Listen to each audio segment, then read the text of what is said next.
Hello and good afternoon, New Mexico. Hope everyone's having a great summer. And we have so many amazing organizations joining us today. And we're going to wait another minute or so for more people to join. And let me know in the Q&A box what you ordered for lunch or if you have any summer plans.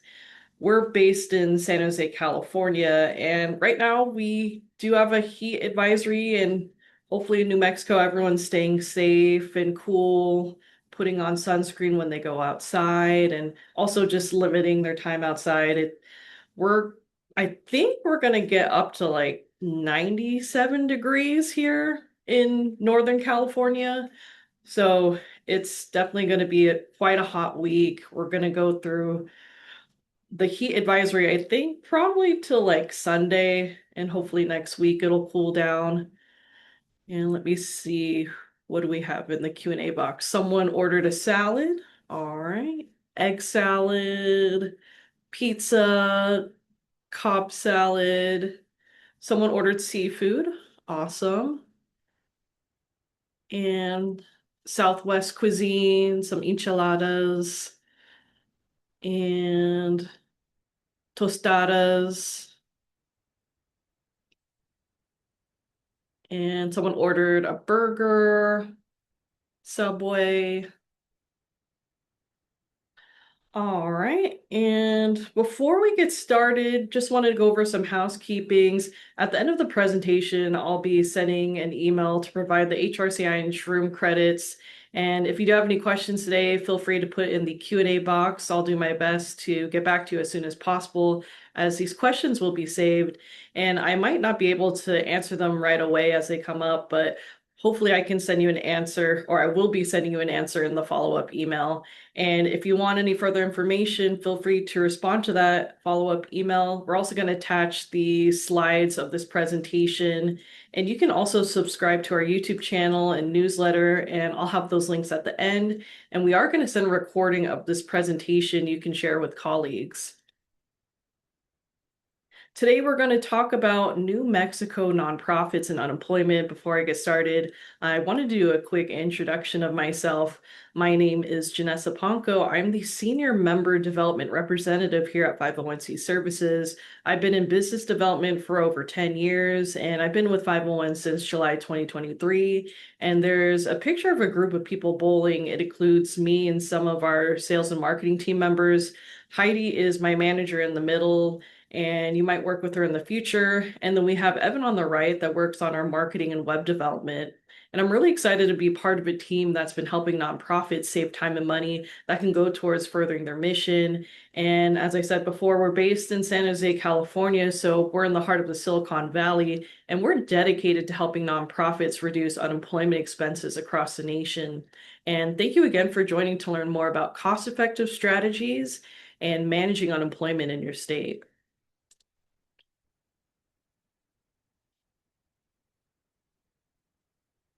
So we're going to provide a broad overview on how unemployment insurance works, alternatives for 501c3 nonprofits when it comes to unemployment, how reimbursing works. Then we're also going to use some real life examples of nonprofits we've helped with our cost analysis, and then finally provide more information on 501c services and how many of our New Mexico nonprofits have benefited from our services. First of all, I wanted to start off with a little history to put unemployment in perspective.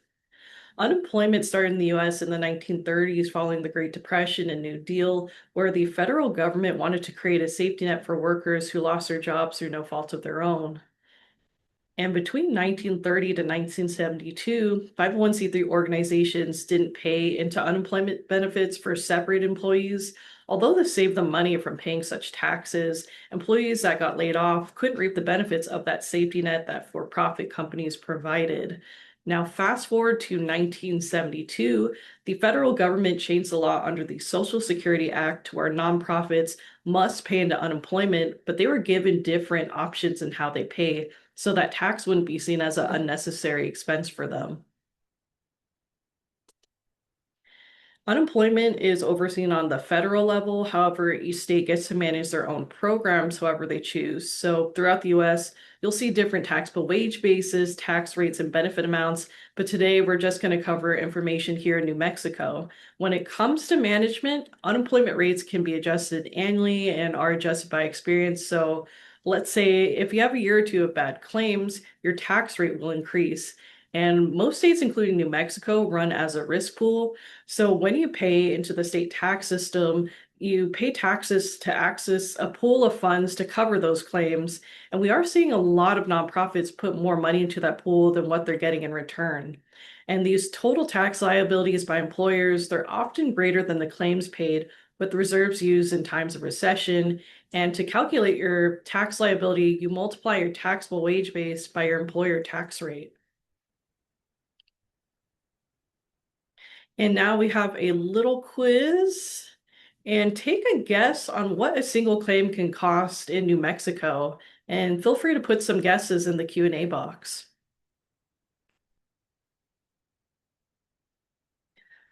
I'm seeing 11,000, 12,300, 44.45, 67.75, 17,000,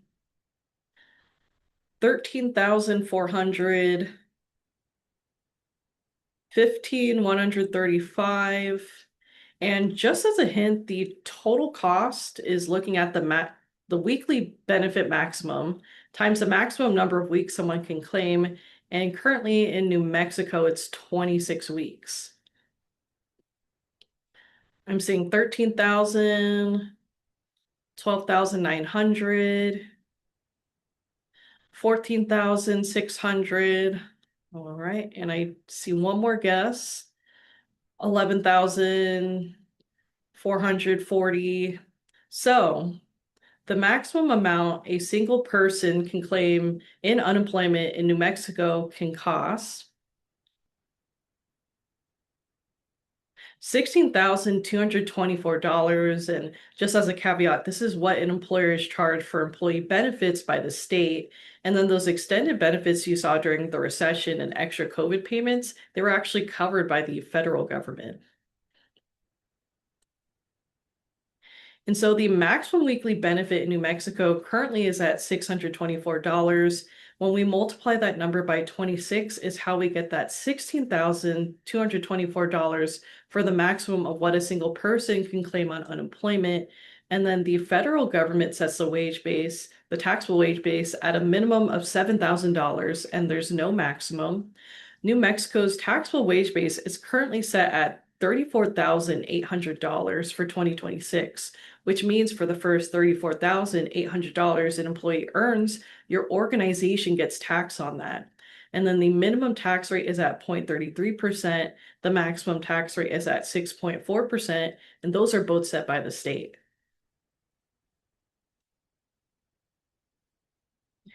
And then the last thing I want to know is the improper payment rate from the previous slide, which is at 10.87%. This equates to over $52 million in overpayments to former employees who are collecting unemployment from the past 3 years. And we get this information from the Department of Labor. You can see New Mexico is one of the many states with an error rate between 10 to 13%. This is important to know as we really encourage you to look over your claims and make sure that you're not overpaying for anybody's claims. And here at 501, we help organizations monitor this. And if you are managing on your own, you want to make sure that you're properly charged for a former employee's weekly benefit amount.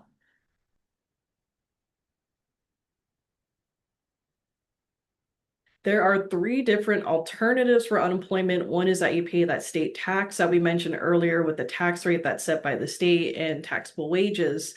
Another option is that you can self-insure or reimburse for your unemployment, where you just pay dollar per dollar for your unemployment claims. So you're basically only paying for the benefits issued instead of like putting money into that tax pool. And then the last option is kind of a hybrid of both, where you buy insurance that offers a savings of reimbursing while also providing that safety net.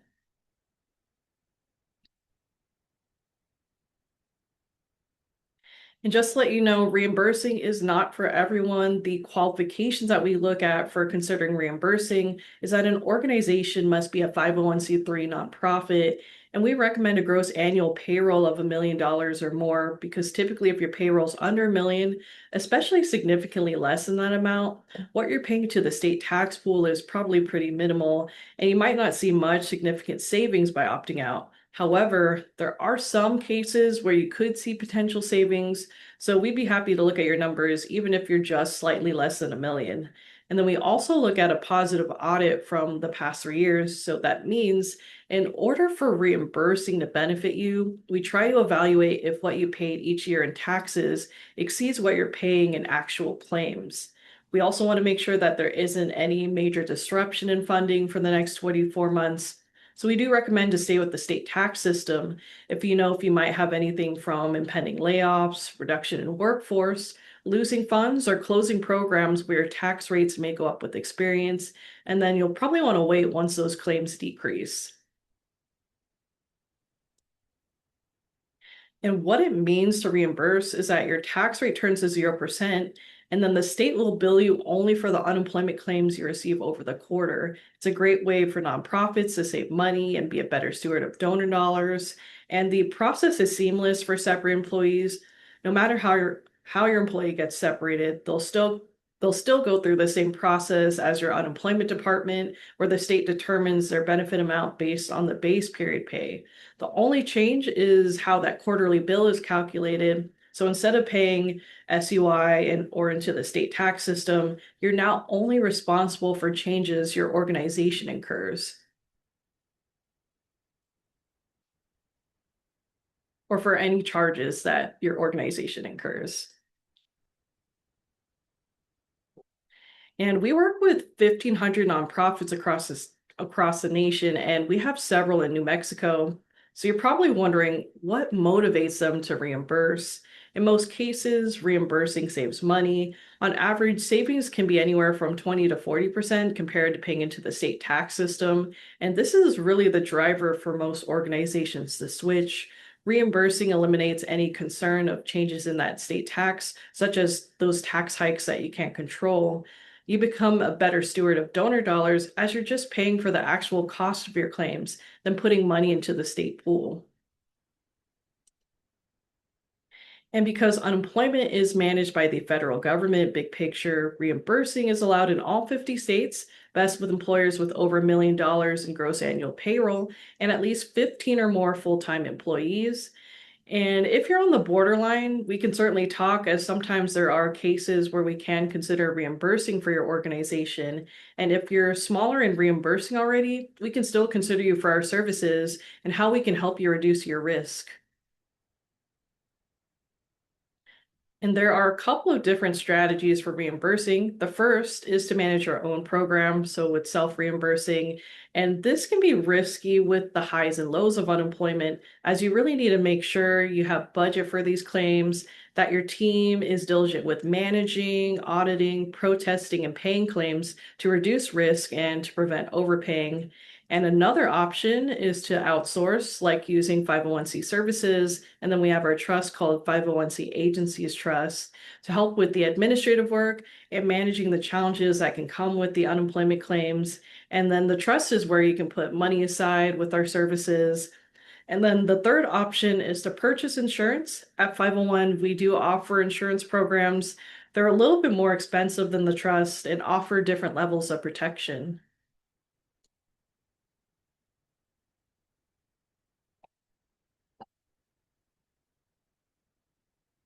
And I do want to talk about how the state tax is calculated. Like I mentioned earlier, I'll show some real cost assessments that we've done in the past. And the taxable wage base is customized by each state. So currently, New Mexico's taxable wage base is at $34,800.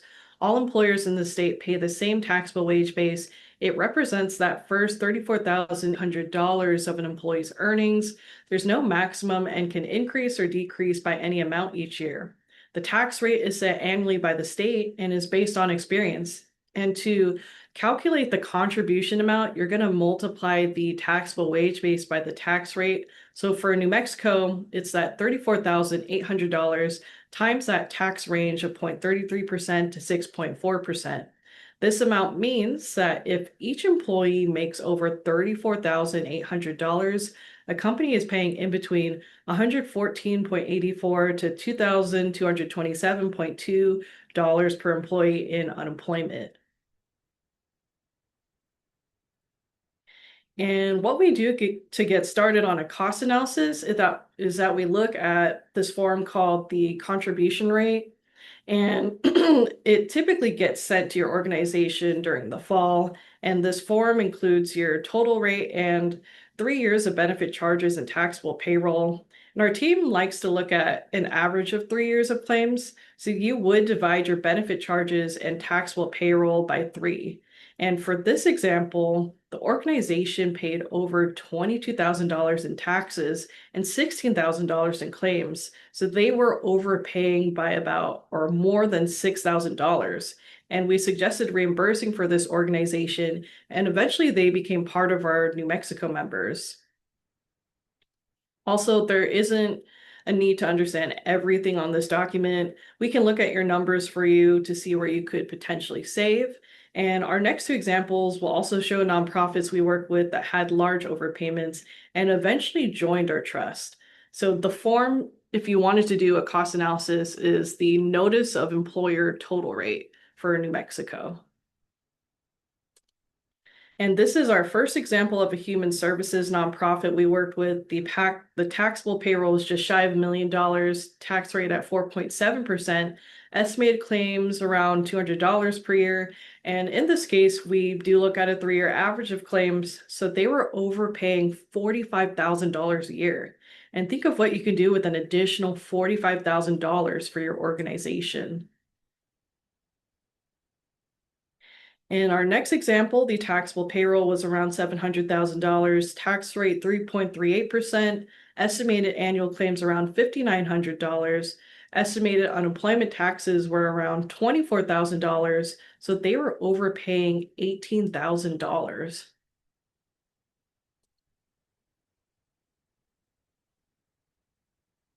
And a little bit more about 501c services. We were founded in 1982 by a former UCP executive. He was looking for ways to save money for his organization, so he came up with the idea of starting a trust. He teamed up with over 25 nonprofit executives in San Jose, California, to create the first kind of grantor trust called the Joint Unemployment Compensation Trust. It eventually became what is now known as 501c Services, and then our trust is called 501c Agencies Trust. And we're currently helping over 3,000 nonprofits across the nation in various ways. In 2016, the founder sold the company back to his employees, so we're now 100% employee owned. From our office manager to the CEO, every member is committed to our company and serving our members, and our services are valued tremendously, with our company having over a 98% retention rate. And here are a couple of testimonials our members have shared, and you can also go back to these later as I'll send the slides after the presentation.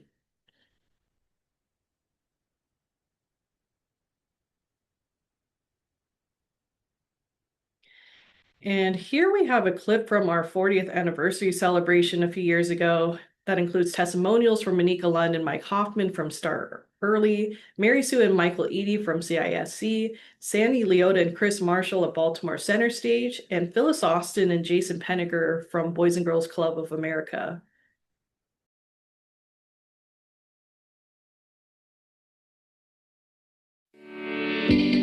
What makes me passionate about working for a non-for-profit organization is because I knew I always wanted to work for a mission-driven organization. Our mission is to work with immigrant communities so that they can achieve the American dream. 501 helps focus our service to the community by giving us more time. 501 helps us focus on serving our communities by providing services directly to our HR professionals. The biggest benefit for working with 501 is really the transparency and ability to forecast our costs when it comes to our unemployment benefits. They also keep our cash flow steady through claims that are sound and take a lot of the admin burden off of us so we can just stay on autopilot. We're very grateful for all the support you provided over the last 4 decades, and we wish you continued success in the future. Congratulations, 501, on your 40th anniversary. It's been a pleasure serving with you for the last 24 years.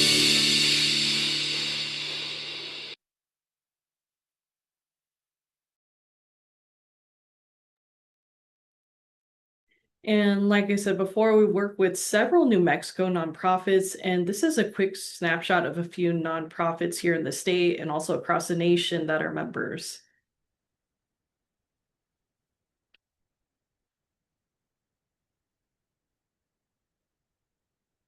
And as you heard them say in the clip, we help nonprofits alleviate the administrative burdens that can come with managing unemployment.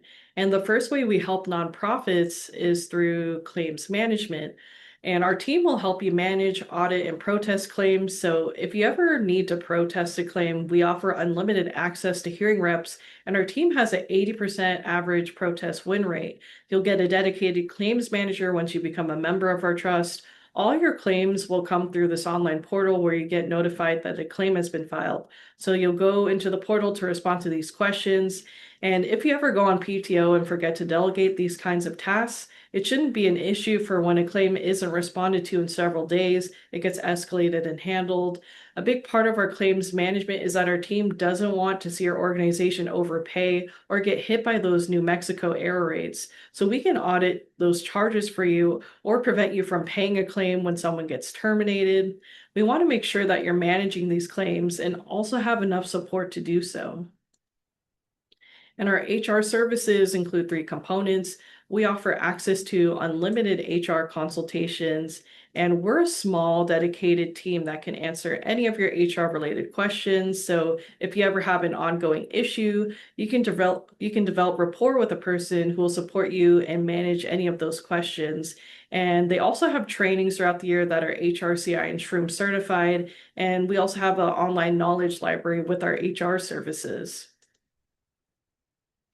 And with the $624 maximum weekly benefits here in New Mexico, our goal is to help you keep that cost as low as possible. So if you ever lay someone off, we have our reemployment or outplacement tool. It offers packages that can range from online coaching, interview techniques, and resume writing.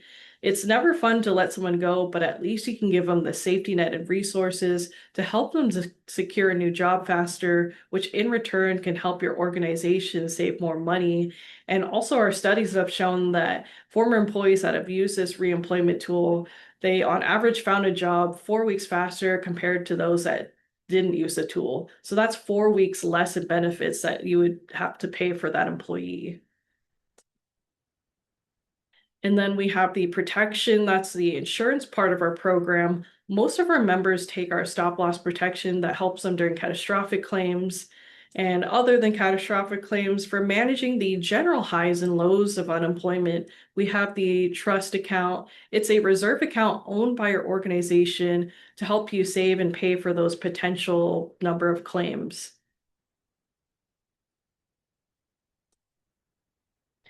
And I hope this sparked your interest, and maybe some of you may want to manage your unemployment through us as a reimbursing employer. And if you wanted to look into potential savings, what I would need from you is your recent 4 quarters of 941s or your estimated payroll from 2024 to 2025 as a reimburser. And if you're paying into the state tax system, I would need also a copy of your 2026 tax rate notice.